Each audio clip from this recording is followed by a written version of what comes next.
Alright everyone, so this is here a quick video showing you how to hook up and pretty much get your Scorpion 120 going as far as plugging it into the Clean Flight software that you see I have open here.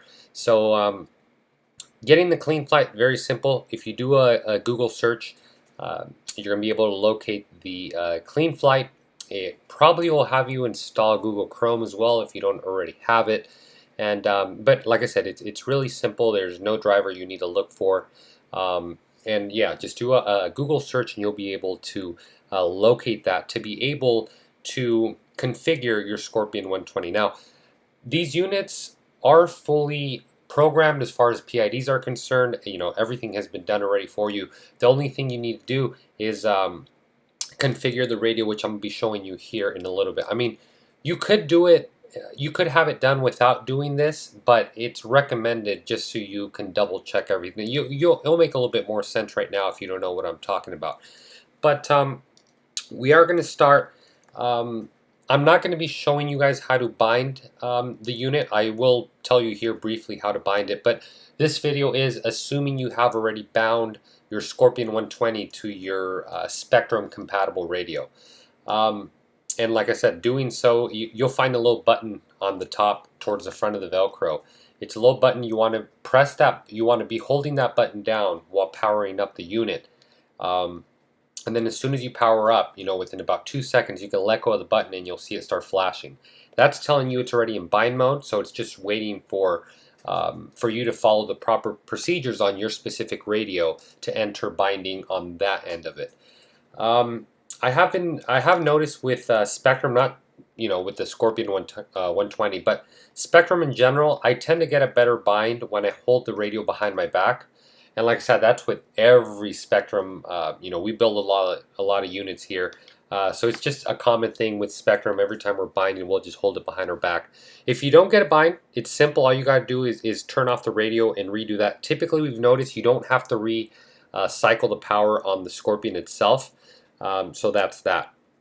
Also, another thing, the Spectrum receiver the Spectrum compatible receiver on the Scorpion, you don't need to plug in the 2-cell LiPo for it to be getting power. As soon as you plug in the USB, that's enough power to be able to do binding and to program this or configure the radio. Right now, what I'm going to be showing you guys, it's going to be with the battery 100% unplugged, and I'm only going to be plugging the USB in. So what I'm going to do now is hook up. First, I'm going to turn on my radio. Okay, radio's on. Then I'm going to hook up the USB.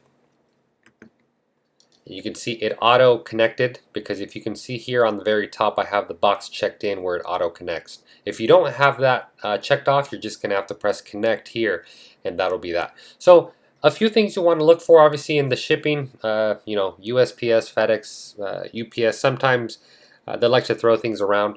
So the accelerometer might get thrown off. I'm not saying it will. It's very rare. But if it, assuming you place your Scorpion on a leveled surface and you see this here represents the flight controller.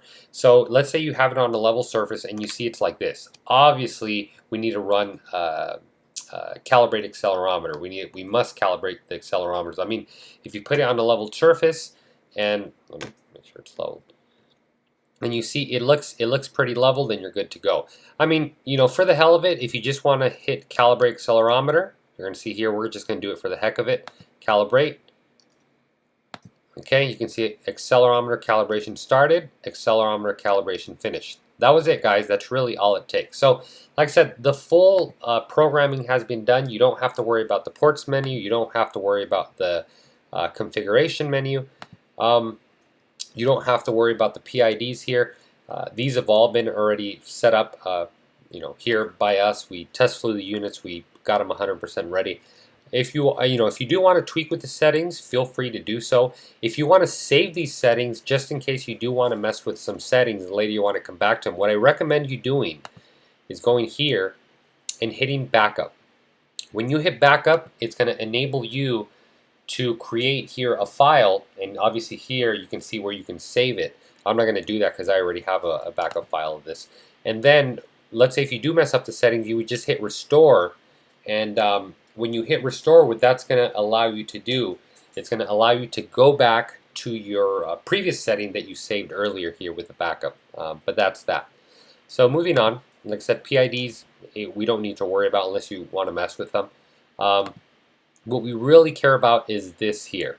This is the menu we really care about. These values at the moment don't mean anything to us. It's really these we care about here. So I'm aware I'm not showing you guys the radio, but I am going to be telling you what I am doing as far as inputs in the radio. So right now I'm going to move the elevator up and down, aileron right to left, or roll in this case, yaw right to left, and throttle up and down. I'm also going to move the gear switch on the Spectrum DX8 I have here, and I can see the aux1 is responding, which is what I want. So now that we checked every, let's say if I move elevator or pitch in this case, and I happen to see throttle moving, that would not be a good sign. It's very rare if that happens. If that is happening in your case, you can switch here the channel mapping. Obviously, for Spectrum, we have it set up for Spectrum. But like I said, all this has already been done here by us. Every unit that ships out should be in the Spectrum channel mapping, so you shouldn't have that issue. So we're going to start first with the pitch. I'm going to move my pitch stick forward or away from me. So here we go. Forward, away from me. What I'm looking for, I want to make sure this slider moves to the left when it goes away from me. When I pull the stick back towards me, I want it to come back on the slider here to the left, as you can see. So that's fine. We don't need to worry about that. Next, we're going to move the roll on our radio. So moving the roll to the right, you see, we already have a problem there. When I move my roll to the right on my radio, it's moving to the left here on the configuration bar. So just to confirm that again, I'm going to move it right and it's moving left. Obviously, if I move it left, it's going to move right. So that is not correct. What we must do, we must go in our radio, go into the reverse, look for your reverse menu. Obviously, we're trying to reverse roll or aileron, so make sure you're in that menu. And then on Spectrum, they all ship out with normal, so we want to hit reverse. There we go. So now when I move this to the right, aileron right or roll right, you can see it moves to the right. Left, right, forward, back. Perfect. So next, we want to move to the rudder, or the yaw in this case, which is here. Now on my radio, I'm going to move my yaw to the right, and you can see we have a problem here because it just moved to the left. So once again, we want to do the same thing. Go into your reverse menu, look for rudder, and then reverse that. Let's see, I just reversed it. Let's see if it's working properly. So I'm going to move my yaw to the right. Let's see if this moves to the right. Perfect, we got that done. Now lastly, throttle. I'm going to go full throttle, and I want this slider to move all the way to the right here. Perfect. That's exactly what we want to see. Next, we want to be able to center these controls as close as to 1500 as possible. So what I'm going to do, I'm going to go into my radio, go into subtrim, whatever radio you're using, go into subtrim, and then we're going to start first with the aileron or roll. That one's at 1500, so we don't need to worry about it. Next, we're going to go to elevator or pitch. That one we want to move just a hair. You can see it's at 1498. So, 1501, 1499, it's close enough. You can round up or round down however you want to leave it. I'm just going to leave it at 1501. That's perfect. So next we want to move to rudder or yaw, which is this one here. It's at 1495. So I want to move the subtrim so it's as close as to 1500 as possible. There it is, 1500 exactly. The throttle is not going to require any subtrim at all. So next, we want to go into the travel adjustment or endpoint adjustment. Depending on what radio you have, it's going to be called different. So we're going to start with the throttle first.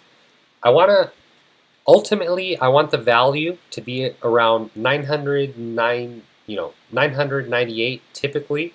So what I'm going to do is I'm going to move the low end of the travel adjust in my radio. And from experience, I already know that on this Spectrum DX8, I just pretty much max it out. See, 988. That's perfect. You know, if it was a little bit higher, about 990, that'd be perfect. But we're going to leave it right at 909 or 988. Next, we're going to move the high end, and we're going to max that out as well on our radio. Typically, you want to at least be hitting 2000. Here we're hitting 2011, so it's perfect. If we were hitting 2000, you know, that'd be ideal too. Currently, my throttle travel percentage-wise is at 150 and 150. So in Spectrum, that's maxed out both ways. So you can see full and then full down. Next, we're going to do the aileron. We're going to max these out. So what I'm going to do is, by experience, I already know that they need to be maxed out at 150%. So I'm just going to do that right now. So there they are. They're at 150, and then you can see here. 2007, which is perfect. Anything over 1,000 is good. I mean, if you're a little bit under, you'll still be good.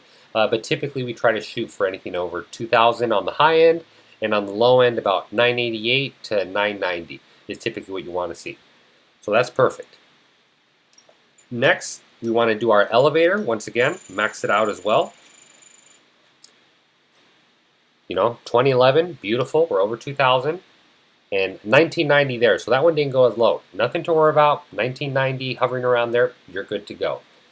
Next, we want to do the rudder.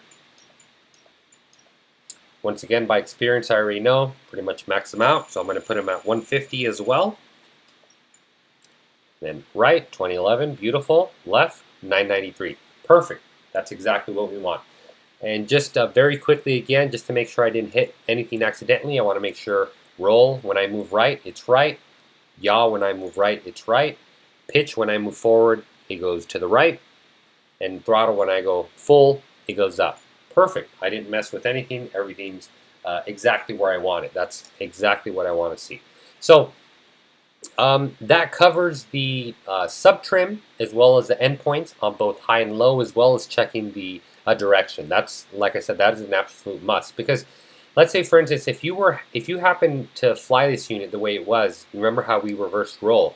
If I would have taken off and moved right on my radio, the unit would have went to the left, and you probably would have thought something was wrong. And the reason is because the radio and the flight controller, the clean flight, or the NACE32 in this case, they need to be in sync. They need to know what right is, what left is, what forward is, what back is, what everything is, so they operate to your proper inputs.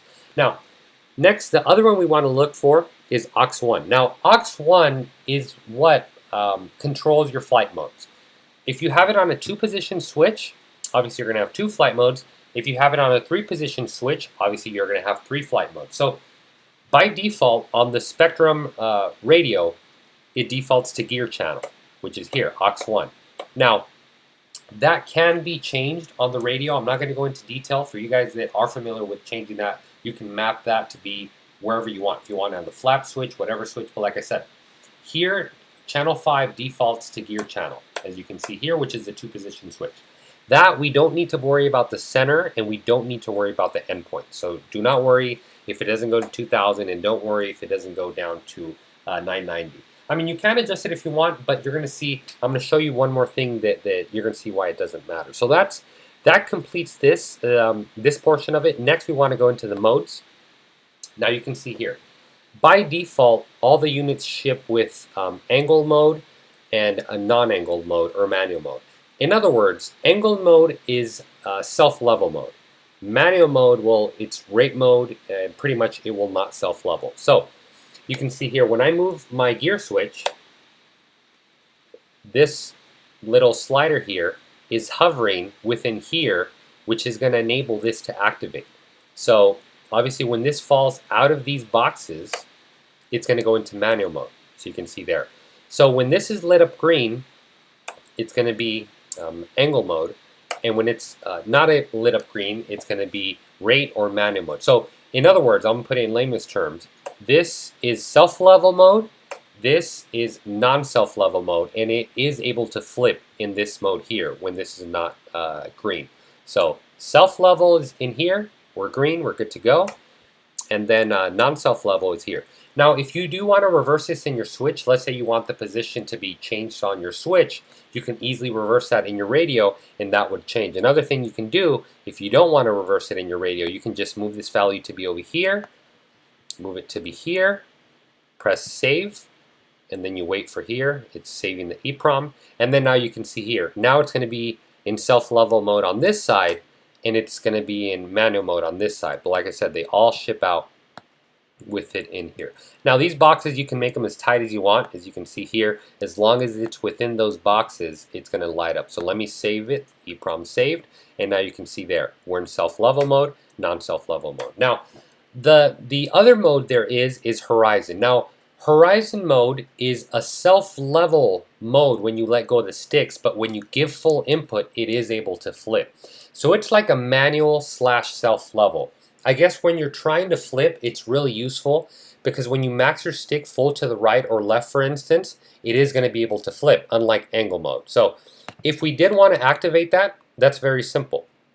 We'd have it, let's say we don't want to have a manual mode on this side, and we only want to have self-level and horizon mode, which is manual with self-level in there. All I would do, move this here to here, press save, always remember to press save, and then you can see there, all we have now is horizon and then angle mode.